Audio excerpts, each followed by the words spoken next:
The Friday evening rush at the Grand Harbor was like clockwork. Crystal glasses clinked against imported marble countertops, while soft jazz drifted through the air. Among the servers navigating between tables of Boston's elite was Sarah Mitchell, a woman in her late 20s with auburn hair pulled back in a practical bun and green eyes that carried stories she never told. What made Sarah different from the other servers wasn't immediately obvious.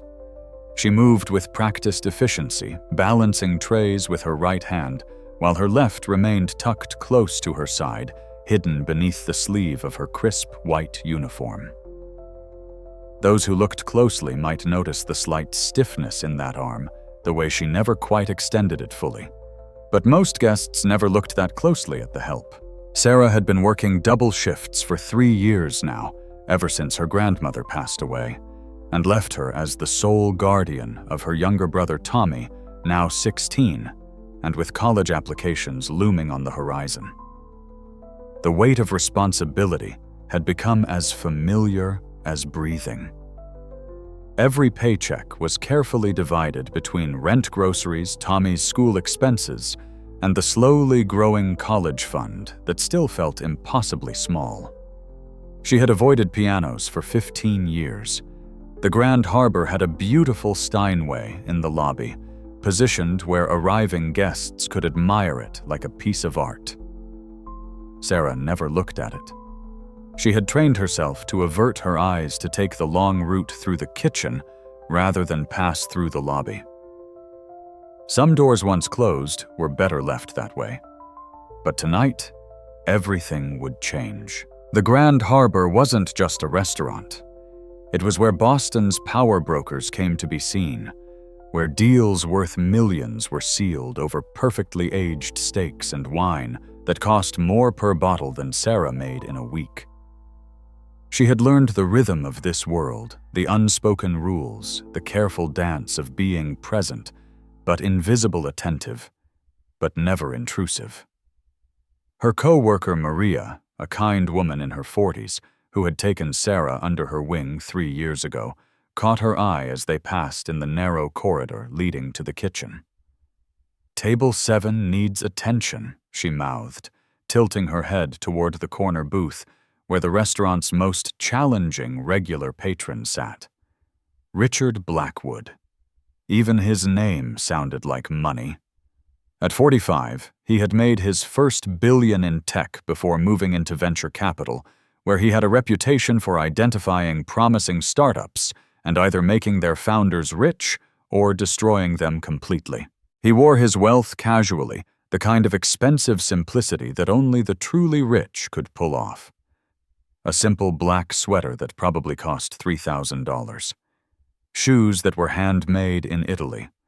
A watch that could pay for Tommy's entire college education. Blackwood was holding court with 3 other men, all cut from the same expensive cloth. Their conversation drifted across the restaurant in fragments. Exit strategies. Market disruption. Series C funding. Words that meant nothing to Sarah, except that they represented a world she would never touch. She approached the table with her usual careful smile, the one that was professional without being too friendly, polite without inviting conversation. "Can I get you gentlemen anything else?" Blackwood looked up at her, and for a moment his eyes registered something that made Sarah's stomach tighten. Not attraction, exactly. More like calculation. The look of someone who had just had an idea. "Actually, yes," he said, his voice carrying the confidence of someone who had never been told no. "I'm hosting a charity gala at my home next weekend. High-profile guests, significant fundraising for a good cause. We need additional staff. I've been watching how you work. Very efficient. Very professional. The event pays 4 times your usual rate." Sarah felt her breath catch. 4 times her rate for one night would cover nearly a month of expenses. It would give the college fund a significant boost. But working for Richard Blackwood in his home, surrounded by his world, felt like stepping into a trap she couldn't quite see. "The offer is generous, Mr. Blackwood," she said carefully. "Can I think about it?" His smile didn't quite reach his eyes. "Of course. But I'll need an answer by tomorrow. Good help is hard to find, and I have high standards." As Sarah walked back toward the kitchen, her left arm unconsciously pressed tighter against her side. She felt the familiar weight of impossible choices. She had spent 3 years making these calculations, weighing pride against necessity, dignity against survival. And necessity always won. That night, lying awake in the small apartment she shared with Tommy, listening to him snore softly in the bedroom they couldn't quite afford, but that gave him privacy and space to study, Sarah made her decision. She would take the job. She would endure one night in Richard Blackwood's mansion, would smile through whatever casual condescension came her way, and would walk away with enough money to ease the constant pressure for a few precious weeks. She had survived worse. She would survive this too. What she didn't know, couldn't know, was that the mansion had a piano, and that sometimes the things we run from the hardest are exactly what we need to face. Sarah's first memory of music was sitting on her mother's lap at age 4, watching her mother's hands move across the keys of the old upright piano in their modest living room. The piano had been a wedding gift from Sarah's grandmother, carried across 3 states in the back of a borrowed truck. It was out of tune and missing an ivory cap on middle C, but to young Sarah it was magic. Her mother, Grace Mitchell, had once dreamed of being a concert pianist herself. Life had taken her in different directions. Nursing school marriage, a comfortable middle-class existence in a Boston suburb. But the music never left her. She taught piano lessons in the evenings, filling their small home with Chopin and Mozart, and the patient repetition of scales practiced by neighborhood children who mostly didn't care. But Sarah cared. Sarah fell in love with music the way some people fall in love with another person completely and forever. By 5, she could play simple pieces by ear. By 7, she was performing at local recitals, her small hands stretching across the keys with a confidence that surprised even her mother. By 8, she was winning competitions against children twice her age. "Your daughter is extraordinary." Sarah's first serious teacher, Mrs. Eleanor Huang, told her parents, after a particularly stunning performance of a Bach invention. "She has something rare, not just technical skill but emotional depth. She doesn't just play the notes, she understands what they mean." Sarah's father, David Mitchell, was a high school history teacher with a practical streak and a mortgage that never seemed to get smaller. But watching his daughter play, seeing the pure joy on her face as she lost herself in music, he became a believer. He took on extra tutoring jobs. Her mother added more piano students to her schedule. Together, they saved enough to enroll Sarah in the prestigious Boston Academy of Music's youth program. Every Saturday morning, David would wake Sarah before dawn. They would drive into the city together, stopping at the same small diner for pancakes, arriving at the academy by 8. While Sarah spent the day immersed in theory classes, master classes, and hours of practice, David would sit in the waiting area, grading papers or reading, always there when she emerged exhausted and happy. The academy's director, a stern Russian woman named Madame Petrova, saw something special in Sarah. "This child has the gift," she told Sarah's parents during a conference when Sarah was 10. "With the right training, the right opportunities, she could perform at the highest levels. Carnegie Hall. International competitions. This is not hyperbole. This is assessment." Sarah's parents exchanged glances, seeing their daughter's future unfold in ways they had hardly dared to imagine. They would do whatever it took, whatever she needed. When Sarah was 11, she was invited to perform with the Boston Youth Symphony. Her father bought a camcorder specifically for the occasion, determined to document every moment. The piece was Beethoven's Piano Concerto No. 1, and Sarah played the solo parts with an assurance that seemed impossible for someone so young. Her mother sat in the audience, tears streaming down her face, whispering prayers of gratitude.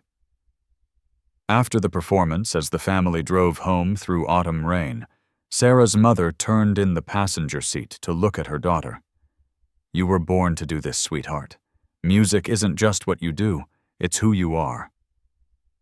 Sarah, still buzzing with the adrenaline of performance, smiled. "When I grow up, I'm going to play at Carnegie Hall, and you and Dad will be right there in the front row." Her father caught her eye in the rear-view mirror. "Wouldn't miss it for the world, kiddo." 2 years later, when Sarah was 13, everything changed. It was October, the night before the regional youth competition, a prestigious event where college scouts and talent agents regularly discovered the next generation of classical performers. Sarah had been preparing for months, perfecting her interpretation of Rachmaninoff's Piano Concerto No. 2. Madame Petrova had called it the best work Sarah had ever done. The Mitchells were driving home from a late practice session. Grace was 6 months pregnant with their second child, a surprise blessing that had filled the household with excited anticipation. Sarah dozed in the back seat, exhausted from hours at the piano, while her father drove through increasing rain, and her mother hummed softly, one hand resting on her growing belly. The truck came out of nowhere, hydroplaning on the wet highway, its driver having dozed off after a double shift. The sound of impact was something Sarah would hear in nightmares for years to come. Metal tearing, glass shattering. Her mother's scream cut suddenly short. The car spun-flipped, came to rest on its side in a ditch filled with cold October rain. Sarah's last conscious thought before darkness took her was the sight of her mother's hand reaching back toward her and then going still. She woke 3 days later in a hospital room that smelled of disinfectant and death. Her grandmother sat beside the bed, her face aged by grief. The machines beeped their steady rhythm, marking time that Sarah didn't want to pass, because passing time meant accepting what came next.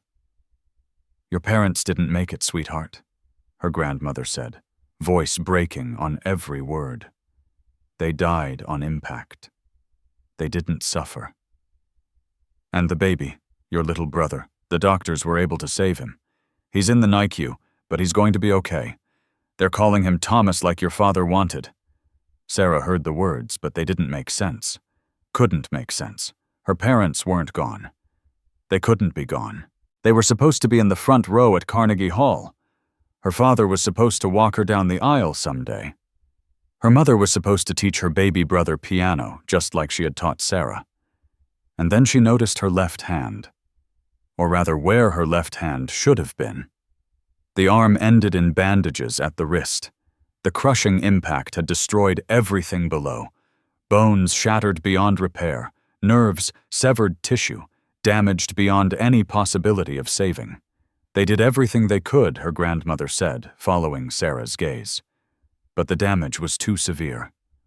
"I'm so sorry, sweetheart. I'm so sorry." Sarah didn't cry. Couldn't cry. The grief was too large for tears. She simply lay there staring at where her hand used to be, understanding, with the terrible clarity of 13, that her life, her real life, the life she was supposed to live, had ended in a rain-soaked ditch on an October night. No more Rachmaninoff. No more Beethoven. No more Carnegie Hall. No more anything that mattered. The months that followed were a blur of physical therapy, prosthetic fittings, and a grief so profound it felt like drowning.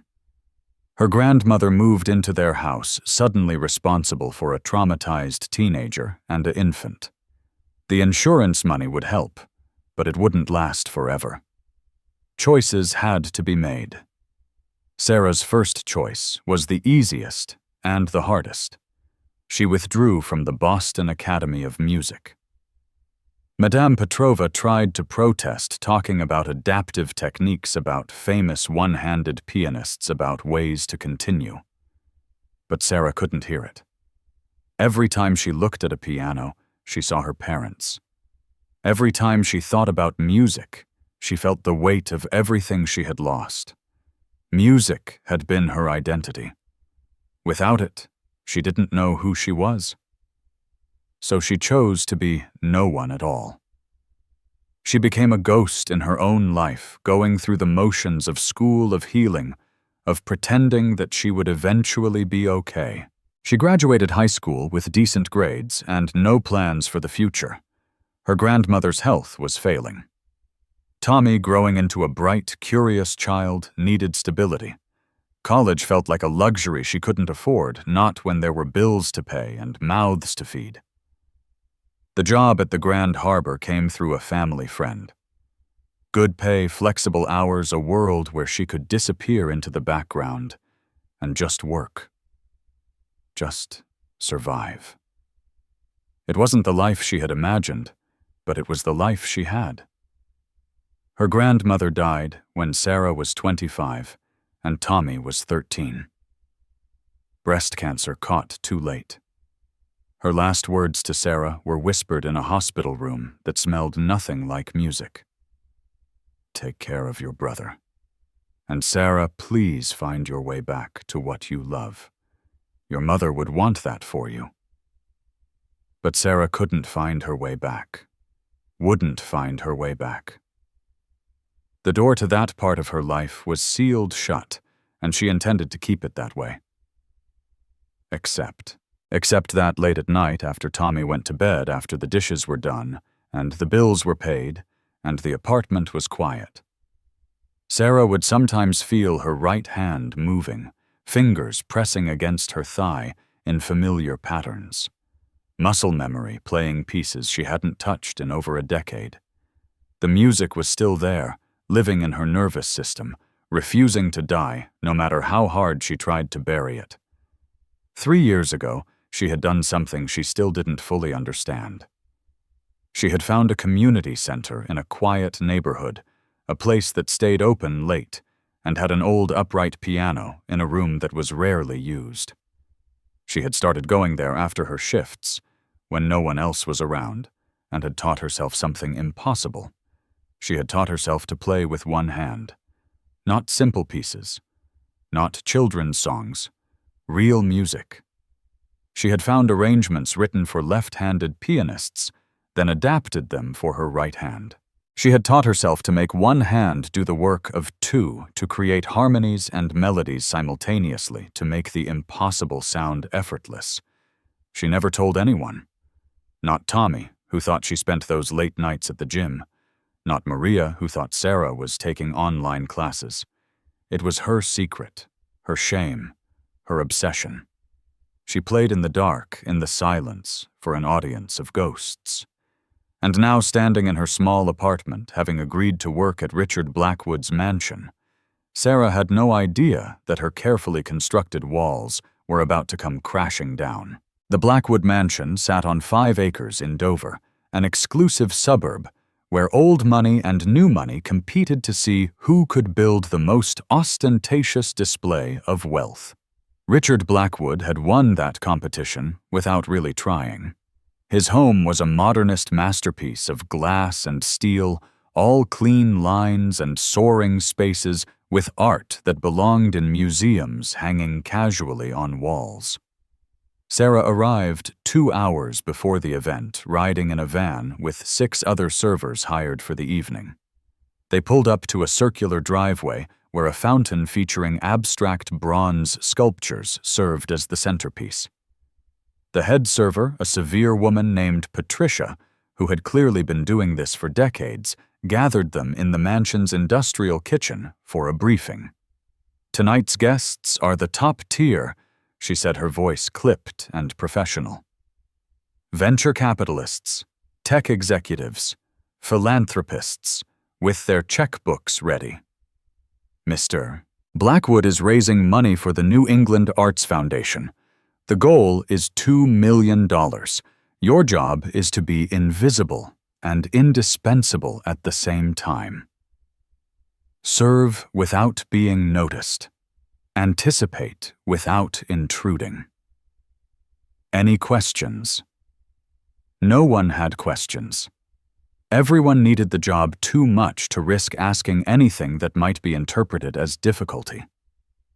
Sarah was assigned to the main ballroom, a space that could have held a basketball court with room to spare.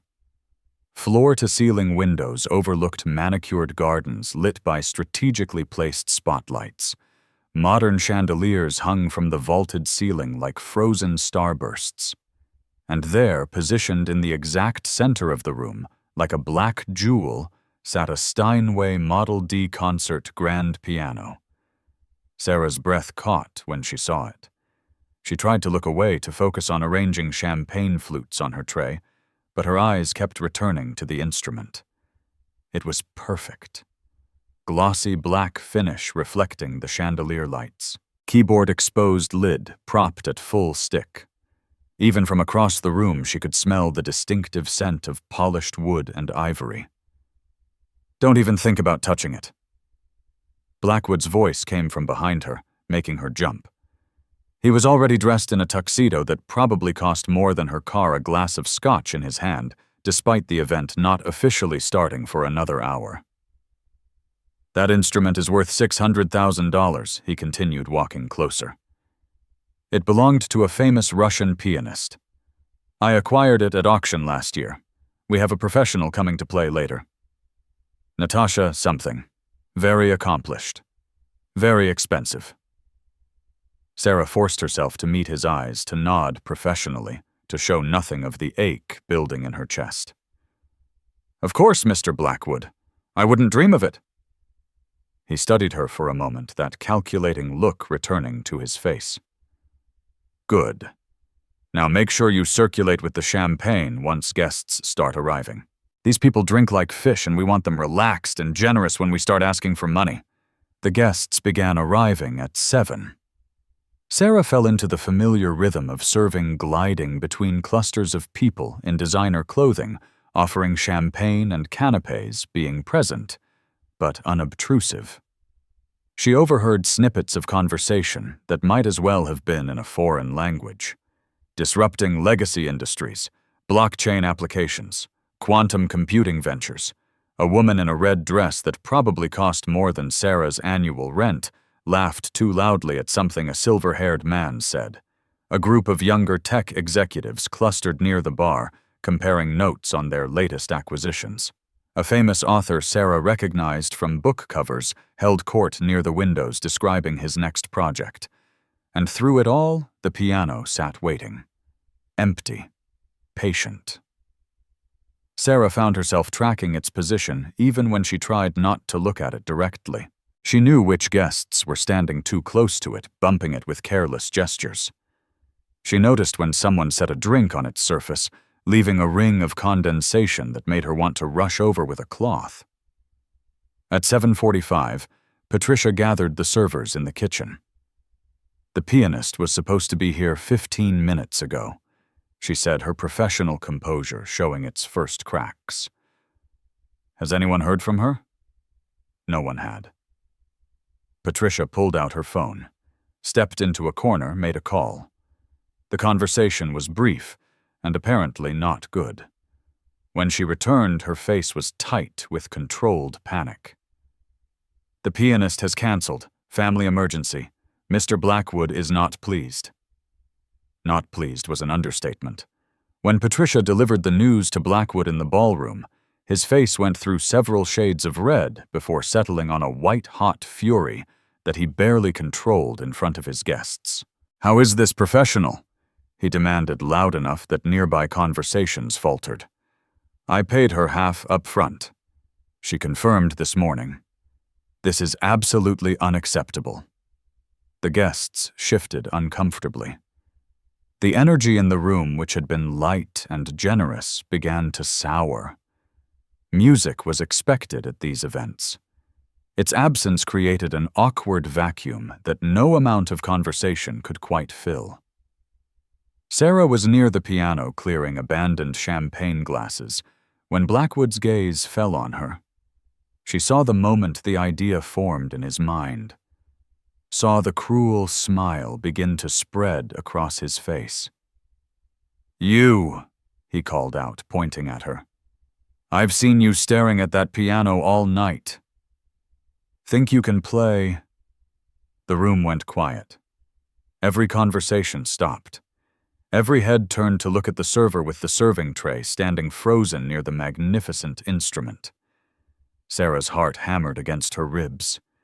I don't play, Mr. Blackwood." "Come now," he said, walking toward her with theatrical slowness. "Don't be modest. You've barely been able to take your eyes off it all evening. Surely you must know something. Even chopsticks would be better than this awkward silence." He was enjoying this. She could see it in his eyes. He thought he was providing entertainment, putting the help in an uncomfortable position for the amusement of his wealthy friends. He had no idea what he was actually doing. "Really, I can't," Sarah said, her voice barely above a whisper.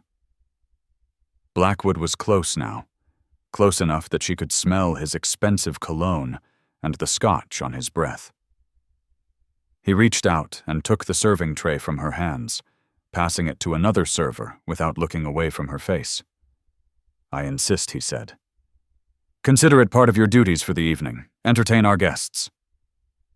Sarah felt the weight of every eye in the room. Some faces showed pity, others showed curiosity. A few showed the same cruel amusement that Blackwood wore. They were all waiting to see her fail to witness the spectacle of a server fumbling through some childhood piano lesson half-remembered. And then Blackwood noticed.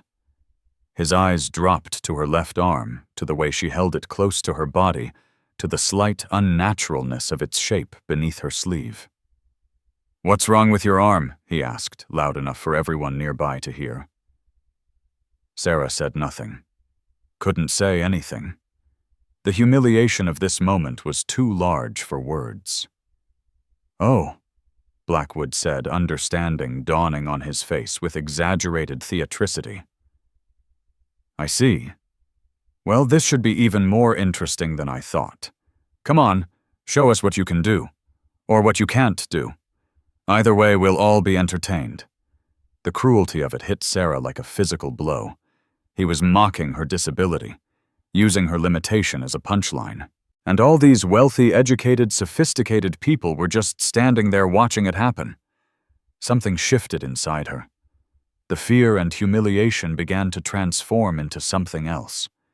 Something harder. Something that had been buried for 15 years but had never quite died.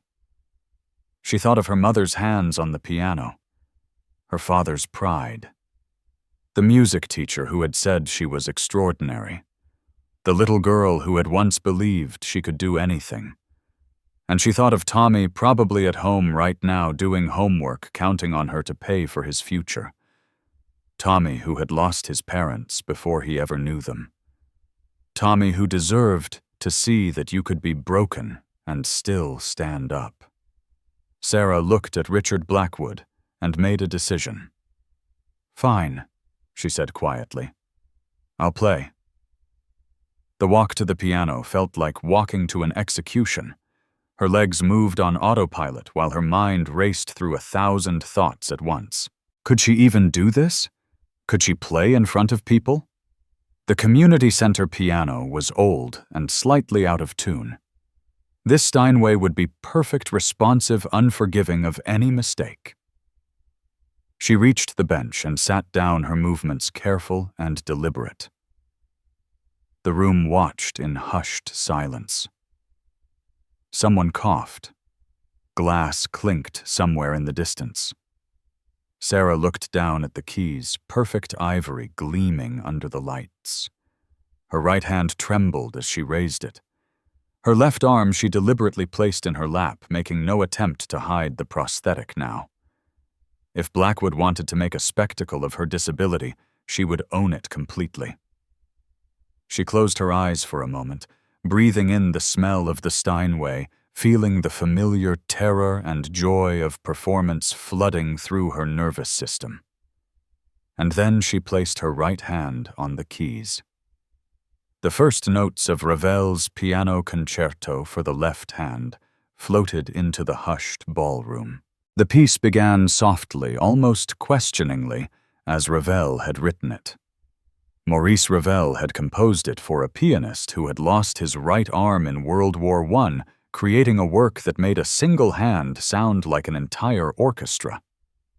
Sarah had spent 3 years mastering an adapted version for her right hand, practicing in darkness, playing for ghosts.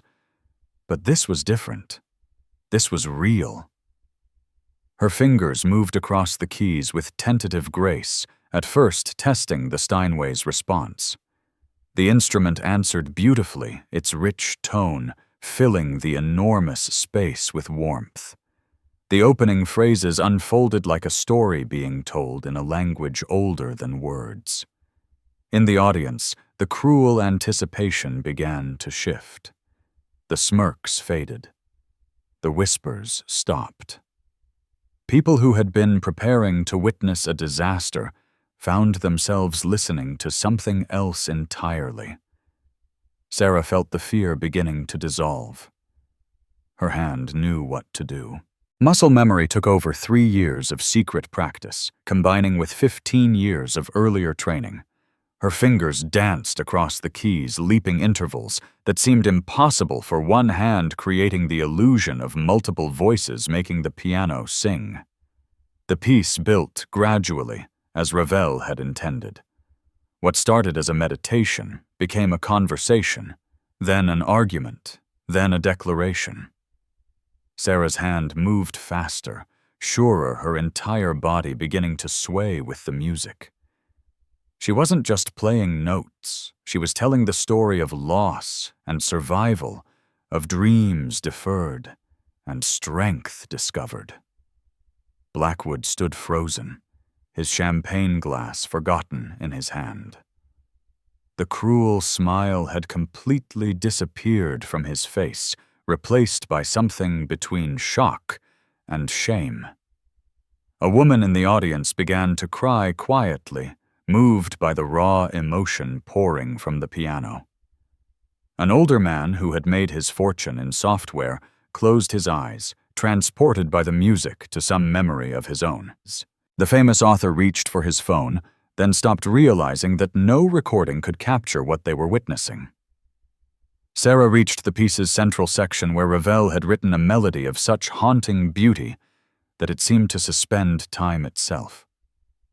Her hand moved across the keyboard with absolute confidence, now all hesitation gone. This was who she was. This was what she had been running from for 15 years. And in this moment in front of these strangers, she finally stopped running. The music swelled, filling every corner of the vast room. The Steinway responded to her touch like a living thing, its $600,000 perfection justifying every penny under her fingers. She played with the technical precision of her youth, combined with the emotional depth that only suffering could teach. Tears streamed down her face, but she didn't notice. She was lost in the music now, playing not for the audience, but for herself, for her parents who had sacrificed so much for her gift, for her grandmother who had told her to find her way back, for Tommy, who had never heard her play, for the 13-year-old girl whose life had ended in a rain-soaked ditch. The piece built toward its climax, the single hand creating impossible complexity harmonies and melodies weaving together in ways that seemed to defy the physical limitations of human anatomy. Sarah's arm ached. Her shoulder burned, her fingers screamed with the effort. But she pushed through it all, pouring 15 years of grief and joy and loss and survival into every note. The ballroom had become a sacred space. No one moved. No one spoke.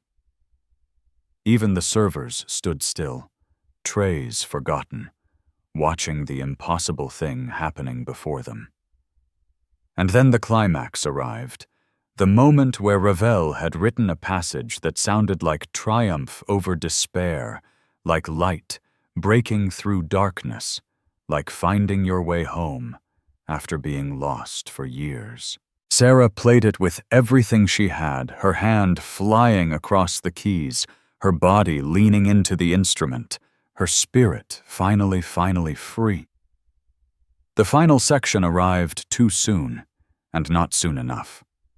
The music began to settle, to calm, to resolve itself into a quiet peace. Sarah played the concluding phrases with gentle tenderness, like closing a book on a story that had taken too long to tell. Her hand slowed the final notes hanging in the air, like a question that had finally found its answer. She played the last chord and let it ring, sustaining the pedal until the vibrations faded into silence. Then she removed her hand from the keys and placed it carefully in her lap beside its silent partner. The silence that followed was absolute. Sarah sat perfectly still, her eyes closed, her chest heaving with emotion and exertion. She had just done the thing she swore she would never do again. She had played in front of people. She had opened the door she had sealed shut 15 years ago. And then the applause began. It started with one person, then two. Then suddenly everyone in the room was standing, clapping, some crying, some shouting bravos. The sound washed over Sarah, like a wave pulling her back to the present, to the reality of what had just happened. She opened her eyes and stood on shaking legs, turning to face the audience. They were all on their feet. Even Blackwood, who stood pale and motionless in the center of the room, his face a complicated mixture of emotions she couldn't read. A distinguished-looking man with white hair and an expensive suit pushed through the crowd toward the piano. He was still clapping, tears visible on his weathered cheeks. When he reached her, he took her hand carefully, respectfully. "That was extraordinary," he said, his voice thick with emotion. "I'm Jonathan Masters. I conduct the Boston Symphony Orchestra." "Where did you study? Who was your teacher? Why have I never heard of you before?" Sarah could answer. More people were surrounding her, all talking at once. A woman in elegant black introduced herself as the dean of a prestigious music conservatory. A younger man said he ran a non-profit supporting artists with disabilities. Someone else mentioned documentary films. Someone else said the words concert series and European tour in the same sentence. Sarah felt overwhelmed, dizzy with the sudden attention, with the impossibility of what had just happened. This was supposed to be a night of quiet humiliation, of getting through a difficult job so she could pay her bills. Instead, her carefully constructed life had been torn apart in the space of 10 minutes. And then the crowd parted, and Tommy was there. Her brother stood in the ballroom doorway, still wearing his high school jacket, his face streaked with tears. Sarah's heart stopped. He wasn't supposed to be here. "How was he here? I skipped the basketball game," Tommy said, walking toward her. "Maria from the restaurant, she told me you were working a big event. I wanted to surprise you, maybe catch a ride home with you after. But then I heard." His voice broke on the last word. "Sarah. Why didn't you tell me? All these years I had no idea." Sarah couldn't speak. Seeing her brother's face, seeing his tears, broke something open inside her that had been locked away for too long. She stepped down from the piano platform, and Tommy rushed forward, wrapping his arms around her. I didn't know how Sarah finally whispered. I didn't know how to be that person anymore. They stood like that for a long moment, while the sophisticated crowd watched, moved by the raw humanity of the scene. This wasn't the polite, emotional restraint of their usual charity events. This was real grief, real joy, real family. Eventually, they separated, and Sarah became aware again of all the people watching, waiting. The distinguished conductor Masters was still nearby, respectful, but clearly eager to talk. The dean of the conservatory stood beside him. Others had business cards in their hands, opportunities on their lips. But first there was Richard Blackwood. He had stayed back while everyone else crowded forward, perhaps shame keeping him at a distance.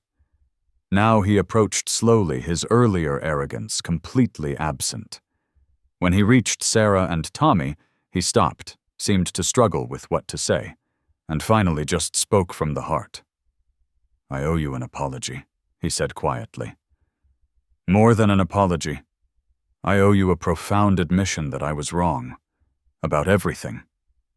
The room had gone quiet again. Everyone watching this powerful man humble himself. "I thought I was entertaining my guests," Blackwood continued. "I thought I was just having a bit of fun with someone I saw as beneath me. That's the truth of it. I saw you as less than human, as someone who existed to serve me and my friends, and I tried to humiliate you for my own amusement." His voice cracked slightly. What you just showed all of us. It taught me something I should have learned a long time ago. Value isn't measured in bank accounts or square footage or the price of the instrument. It's measured in heart, in talent, in the courage to stand up and be who you are, even when someone is trying to tear you down. He paused, looking directly at Sarah. "I don't deserve your forgiveness, but I'm asking for it anyway. And I'm offering something more than words.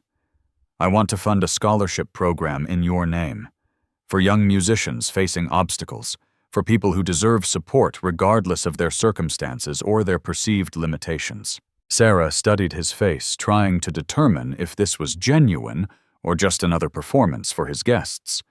But what she saw was real regret, real shame, real desire to make amends. "Mr. Blackwood," she said carefully, "I don't need your money for myself. But if you're serious about helping others, about really making a difference, then yes. Let's talk about a scholarship program."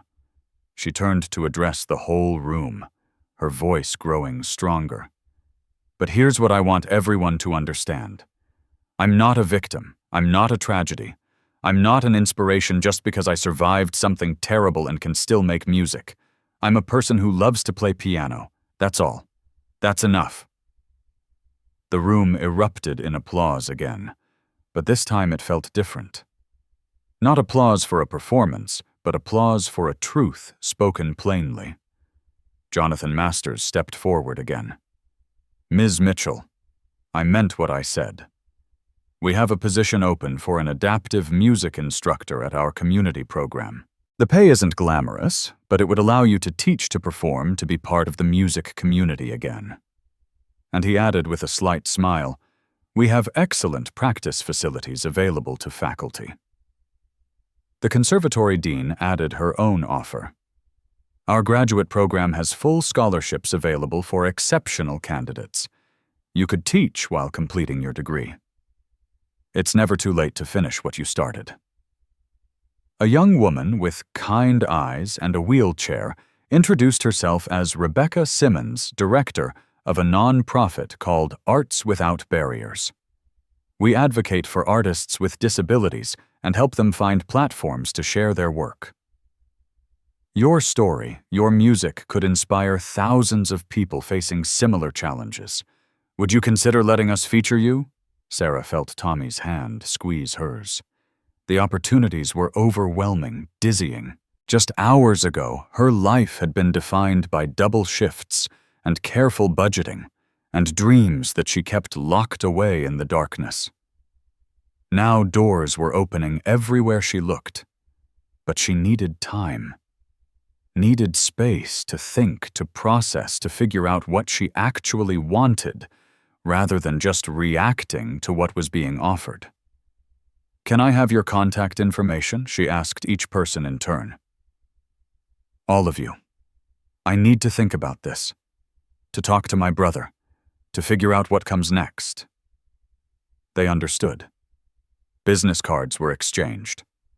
Email addresses were recorded in phones.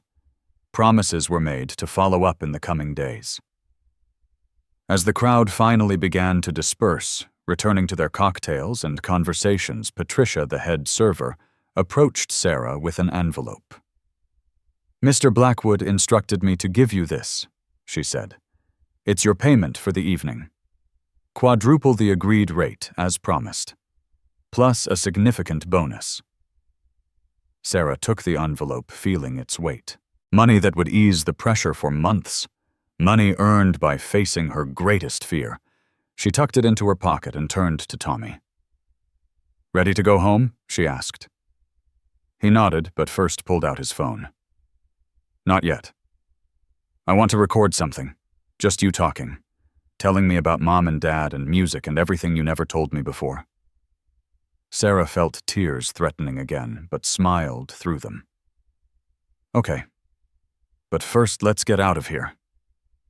They walked through the mansion together, past the modern art and the expensive furniture, and the people who inhabited a world so different from their own. As they reached the front door, Sarah glanced back one last time at the ballroom at the Steinway, still standing in the center like a black monument to everything she had lost and found again. Tomorrow, her life would be different. Tomorrow she would have to make decisions about teaching and performing and stepping back into a world she had abandoned. Tomorrow she would have to figure out how to balance her responsibility to Tommy with her own dreams. But tonight, she had done the impossible. She had played again. She had opened the door. And despite everything, it felt like coming home. The North End Community Center occupied a converted warehouse in one of Boston's oldest neighborhoods. Its brick walls had once housed textile factories, but now they contained something more valuable possibility. On Tuesday and Thursday evenings, the large room on the second floor filled with music of all kinds, from children struggling through basic scales to adults rediscovering instruments they hadn't touched in decades. Sarah stood at the front of the room, her auburn hair loose around her shoulders, wearing jeans and a comfortable sweater instead of a server's uniform. 8 students sat before her in a semicircle, their ages ranging from 7 to 53, and every one of them had something in common beyond their love of music. They were all navigating physical limitations that the conventional music world had told them were insurmountable. There was Marcus, a 10-year-old with cerebral palsy, who had limited use of his left hand, but played melodies with his right that could make you cry. Emily, a college student who had lost her hearing in childhood, but could feel the vibrations of the piano through the floor and her body playing by sensation and visual memory. David, a veteran in his 30s, who had lost both legs in Afghanistan and was learning to work the pedals with a custom prosthetic setup. And Sophie, a 7-year-old girl born without her right arm, who watched Sarah's one-handed playing with the absolute certainty that if her teacher could do it, so could she. Today, we're going to talk about adaptation versus limitation, Sarah said, sitting at the upright piano that had been donated to the program. The world will tell you that there's a right way to play music, a standard technique, a proper form, and for many people that's true and useful. But for us, we get to be more creative than that. She placed her right hand on the keys. When I first lost my hand, I thought my life as a musician was over. And in some ways it was. I'll never play Rachmaninoff's Third Piano Concerto the way it was written. I'll never have the luxury of splitting complex passages between 2 hands. But what I gained was something else entirely. She began to play a piece she had arranged herself, an adaptation of Debussy that shouldn't have worked with one hand, but somehow did. Her fingers danced across the keys, creating multiple voices, suggesting harmonies that weren't quite there, but that the mind filled in automatically. I learned that limitation forces innovation, she continued, still playing, that working within constraints makes you creative in ways you never would have been otherwise, and that sometimes what we think of as losing everything is actually an invitation to discover something new. After class, as her students filed out with their parents and caregivers, Sophie lingered behind. The little girl approached the piano, looking up at Sarah with serious brown eyes. "When I grow up, I want to be just like you," she said, with the absolute certainty that only a 7-year-old can possess. Sarah knelt down to Sophie's level. "You know what? You're going to be even better, because you're starting earlier than I did, and because you're going to have teachers and support that I didn't have. You're going to be amazing." Sophie beamed and ran out to her waiting mother, leaving Sarah alone in the practice room. She sat on the piano bench, looking at the instrument that had once represented everything she had lost, and now represented everything she had found. Her phone buzzed with a text from Tommy. "Still coming to my school thing tonight. I'm nervous about the presentation." Sarah smiled and texted back, "Wouldn't miss it. You're going to be great. Love you." Leaving the community center, Sarah walked through the North End's narrow streets toward the T station. It was early evening, that magical hour when the city shifted from day to night, from work to whatever came after. She had a few hours before Tommy's school presentation, time enough to grab dinner and maybe practice for an hour. Her practice time now happened at the Boston Symphony Orchestra's community program facility, where Jonathan Masters had indeed offered her a position as an instructor. The pay was modest, but enough, especially combined with her teaching income from the community center and the small scholarship stipend she received as a graduate student at the conservatory. She had taken the dean's offer, enrolling in a master's program that would let her finally complete the musical education that had been interrupted 15 years ago. Most of her classmates were 10 years younger, fresh from undergraduate programs, but they treated her with respect, intrigued by her story, and impressed by her determination. The Blackwood Foundation Scholarship Program had launched 3 months ago with a gala at which Sarah had performed again, though this time by choice, and for a cause she believed in.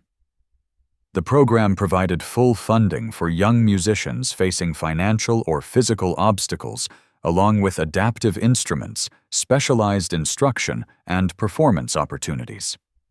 Richard Blackwood had kept his word, contributing not just money, but time attending student recitals and speaking passionately about the need for more inclusive arts education.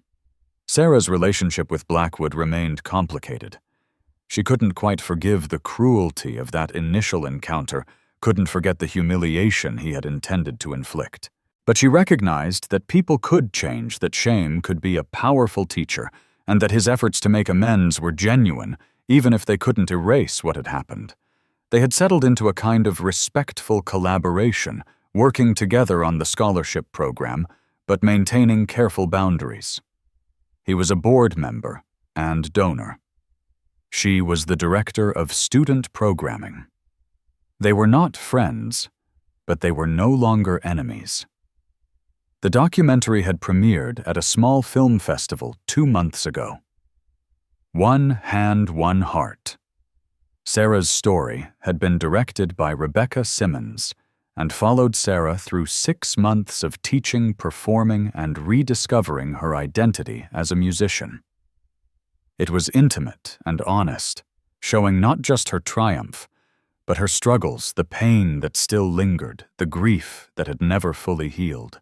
The film had won an audience award and was now being picked up for distribution, which meant Sarah's story would reach a much wider audience than she had ever anticipated.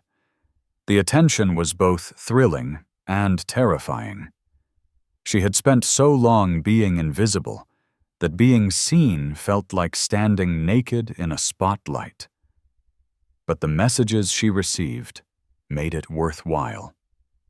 Parents of children with disabilities wrote to thank her for showing their kids what was possible. Musicians who had suffered injuries and thought their careers were over reached out to ask about adaptive techniques. Teachers contacted her looking for resources on inclusive music education. She was making a difference. The knowledge was still new enough to feel like a small miracle every time she thought about it. Arriving at the symphony facility, Sarah used her faculty key card to enter through the back entrance. The practice rooms were mostly empty at this hour, a few serious students running through difficult passages, the sound of various instruments echoing through the hallways. She had come to love this place, the smell of rosin and wood polish, the feeling of being surrounded by people who understood that music wasn't just a hobby or a career, but a fundamental need. Her assigned practice room had an excellent upright piano, not a Steinway, but a quality instrument that had been recently tuned. She sat down at it like two, greeting an old friend, her hands finding their familiar positions on the keys. She was working on a new piece, an original composition that she was writing for the scholarship program's first annual concert next month. The piece was about journey, about loss, and finding about the unexpected paths that life takes us on. It was ambitious for one hand, requiring techniques she was still perfecting, but she was determined to make it work. She wanted to show her students that you could create something new, something that had never existed before, something that wasn't just an adaptation of someone else's vision, but an original statement all your own. As she practiced working through a particularly complex passage for the third time, trying to make the transition smoother, she heard a knock on the practice room door. Jonathan Masters stood in the hallway, his conductor's baton tucked under his arm. "Mind if I listen for a moment?" he asked. Sarah nodded, and he stepped inside, settling into the room's only chair. She returned to the beginning of the piece and played it through, trying not to be self-conscious about the rough sections that still needed work. When she finished, Masters sat quietly for a moment before speaking. "That's remarkable, Sarah. Really remarkable. Have you thought about what I mentioned last week?" He had suggested that she perform the piece not just at the scholarship concert, but at one of the symphony's regular season performances as part of a program highlighting contemporary composers and diverse artists. The idea terrified her. "I don't know if I'm ready for that," she said honestly. Masters smiled. "I've been conducting for 30 years. I've worked with hundreds of musicians, and I can tell you with absolute certainty that you are ready.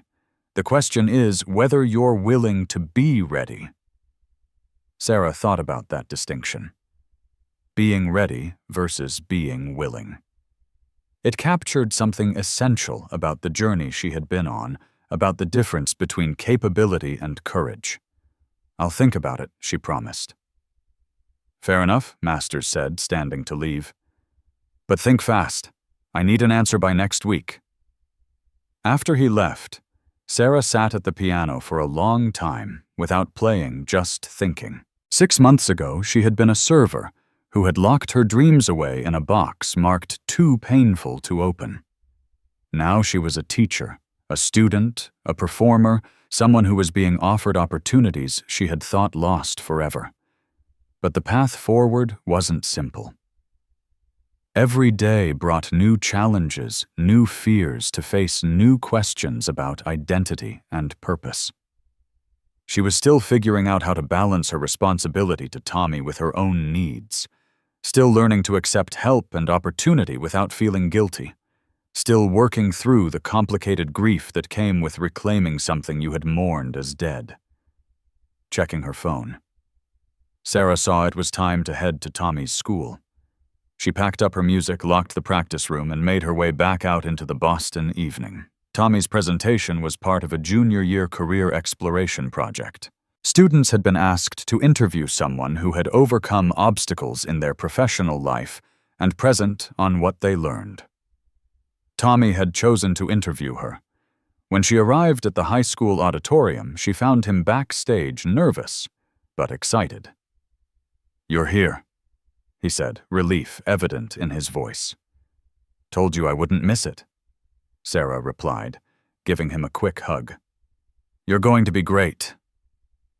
She took a seat in the audience as the presentations began. Students talked about entrepreneurs who had failed multiple times before, succeeding immigrants who had built businesses in a new country, people who had changed careers late in life. Each story was a testament to resilience and determination. And then it was Tommy's turn. He walked onto the stage with the awkward confidence of 16, setting up his presentation slides with hands that shook slightly. "My sister Sarah is a musician," he began. "But for most of my life, I didn't know that. I knew she worked really hard at a restaurant. I knew she took care of me after our grandmother died. I knew she worried about money and rarely bought anything for herself. What I didn't know was that she had given up her dream so that I could have a future." The slides showed photos Sarah had never seen before. Tommy must have gotten them from their grandmother's albums. There was Sarah at age 8 receiving a trophy at a piano competition. Sarah at 10 performing with the youth symphony. Sarah at 12 standing between their parents, everyone smiling. And then the slide changed to show a newspaper clipping about the accident. Tommy's voice wavered slightly as he continued. "Our parents died in a car accident when I was a baby. Sarah was 13. She lost them and her left hand in the same night. And instead of being able to grieve or recover or pursue her own dreams, she had to take care of me." The next slide showed a recent photo of Sarah teaching at the community center, surrounded by her students. "For 15 years, she didn't touch a piano," Tommy said. "She thought that part of her life was over. But it wasn't over. It was just waiting. And when she finally played again, she showed me something I'll never forget." He paused, looking out at the audience, until he found Sarah's eyes. "She showed me that you can be broken and still be whole, that you can lose everything and still have something to give, that the dreams you put aside don't die. They just wait for you to be ready to pick them up again."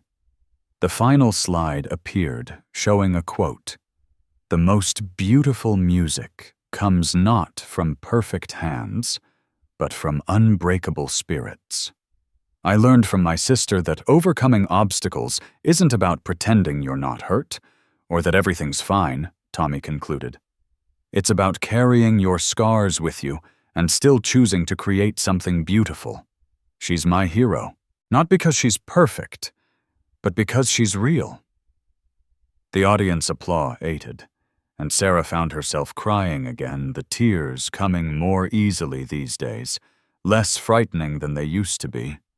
Tommy made his way off stage and straight to her, and they hugged while his classmates filed past, some patting him on the shoulder, others clearly moved by what they had heard.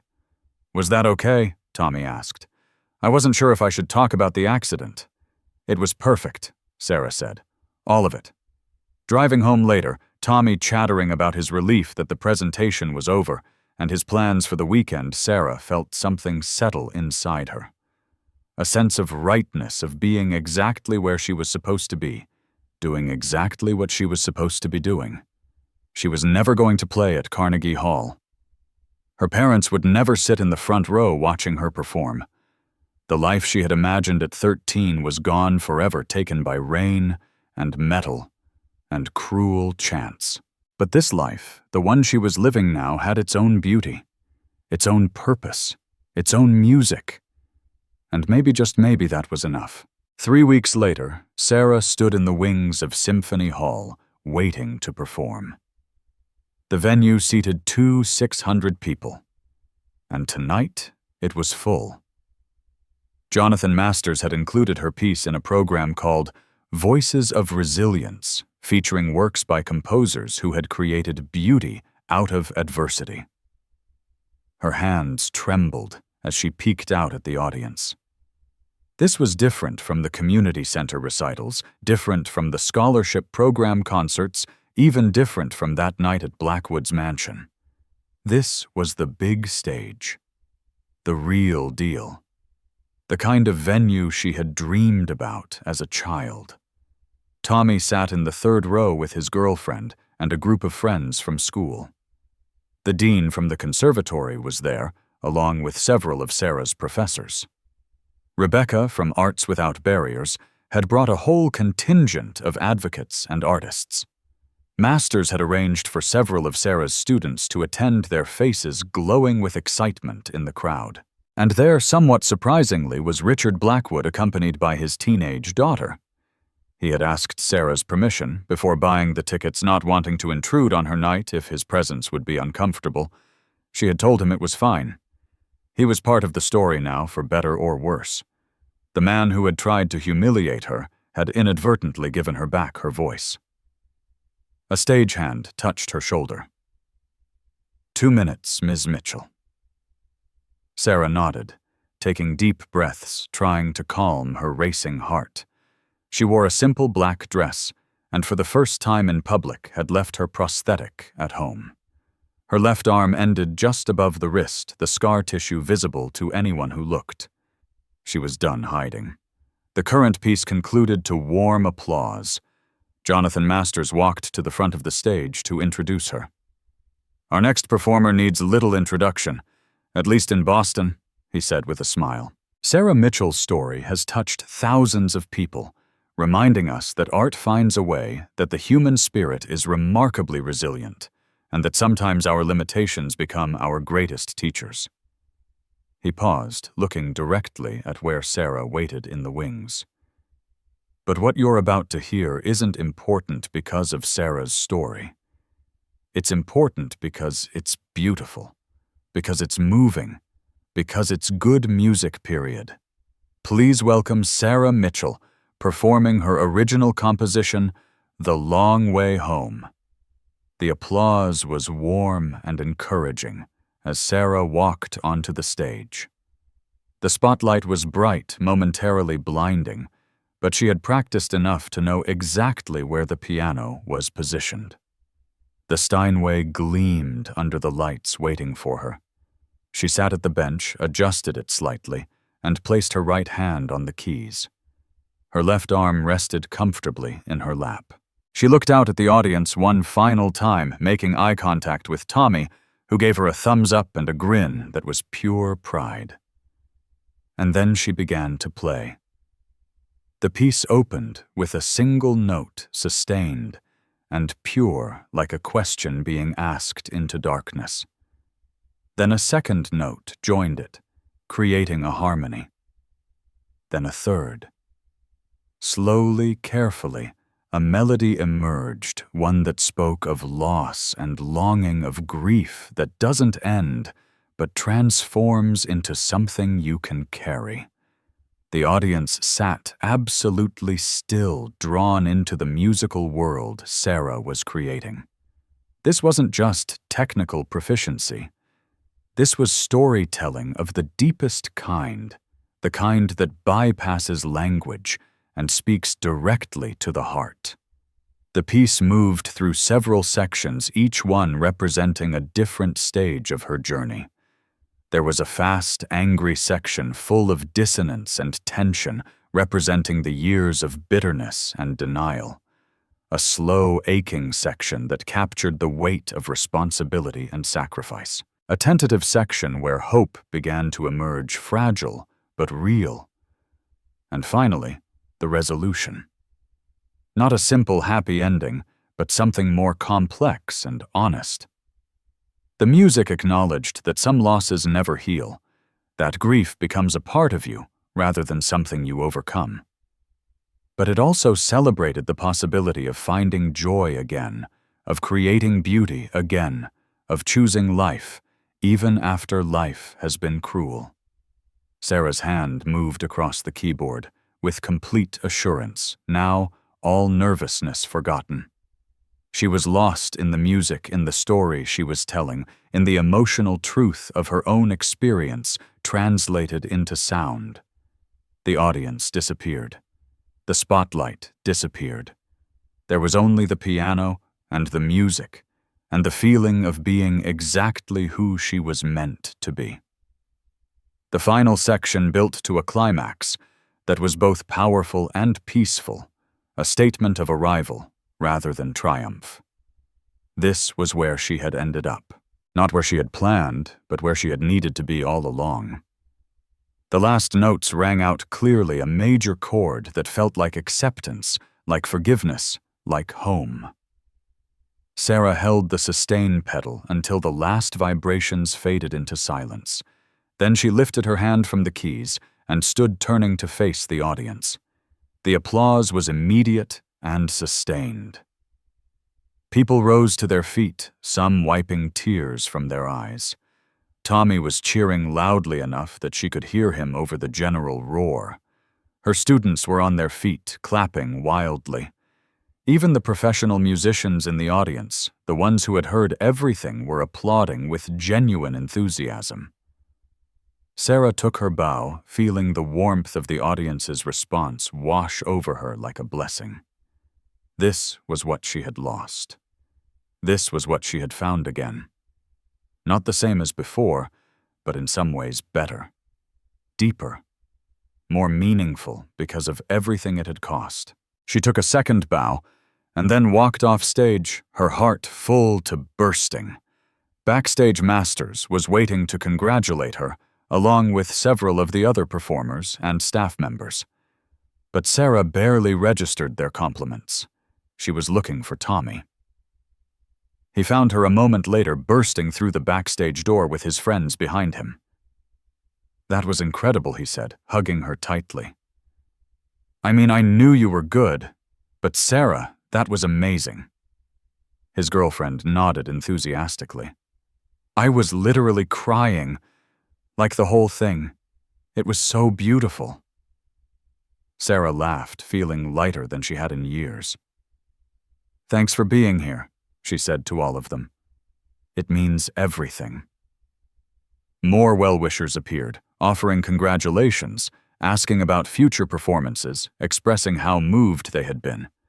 Rebecca hugged her and whispered, "You're going to change so many lives." The conservatory dean mentioned opportunities for composition commissions. Blackwood approached carefully, his daughter beside him. "That was extraordinary," he said simply. "Thank you for letting us be here tonight." His daughter, a shy teenager who had apparently inherited none of her father's arrogance, added, "You're so cool. I want to learn piano now." Sarah smiled at her. "You should. It's never too late to start." As the crowd backstage finally began to thin, Sarah found a quiet moment to slip away to the empty green room. She needed just a few minutes alone to process everything that had happened, to let the enormity of it all sink in.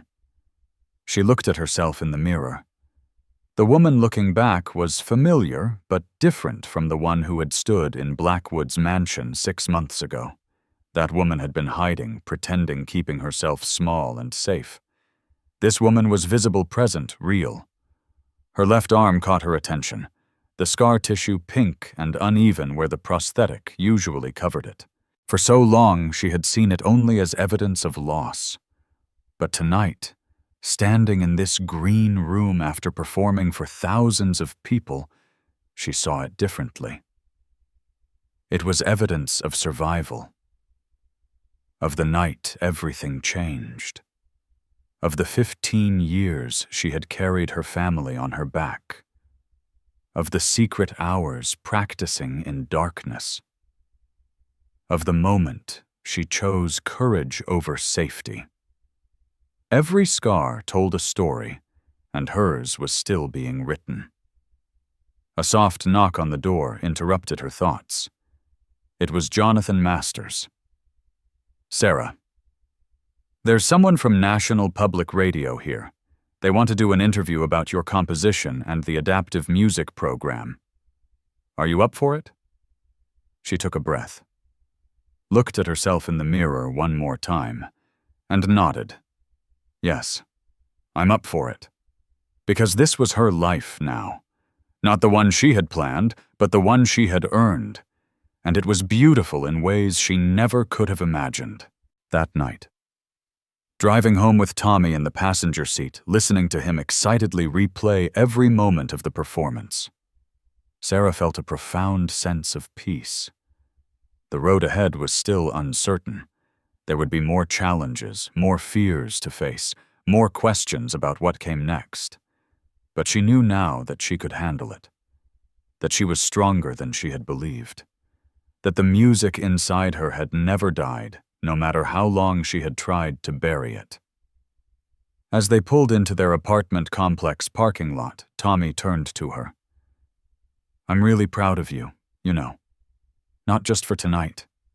For everything." Sarah felt tears prick her eyes again, but smiled through them. "I'm proud of you too. You've become an amazing person, Tommy." He grinned. "Well, I had a pretty good example to follow." Inside their small apartment with its second-hand furniture and walls that needed painting, Sarah made tea while Tommy raided the refrigerator. They sat together at the kitchen table talking about the performance, about his upcoming college visits, about the ordinary details of their lives that felt precious precisely because they were ordinary. Later, after Tommy went to bed, Sarah sat alone in the quiet apartment. Through the window, she could see the lights of Boston twinkling in the distance, millions of stories unfolding simultaneously in that great city. She thought about her parents, wondering if somehow they knew what had happened tonight. She thought about her grandmother, who had held the family together when everything fell apart. She thought about the 13-year-old girl who had lost everything in a single night, and the woman she had become. And she thought about the little girl with the prosthetic arm, Sophie, who wanted to be just like her teacher when she grew up. About Marcus and Emily and David and all the other students who were learning that their limitations didn't have to define them. About the thousands of people who would hear her story and maybe find courage in it. The music had led her home. Not to the home she had expected, not to the life she had planned, but to something real and valuable and true. And as Sarah finally headed to bed, exhausted but content, she hummed softly to herself. The melody was new, something that had come to her during the performance, a seed of another piece waiting to be written. There would always be more music, more stories, more notes to play. The most beautiful music she had learned doesn't come from perfect hands. It comes from unbreakable spirits. And hers, after everything remained unbroken.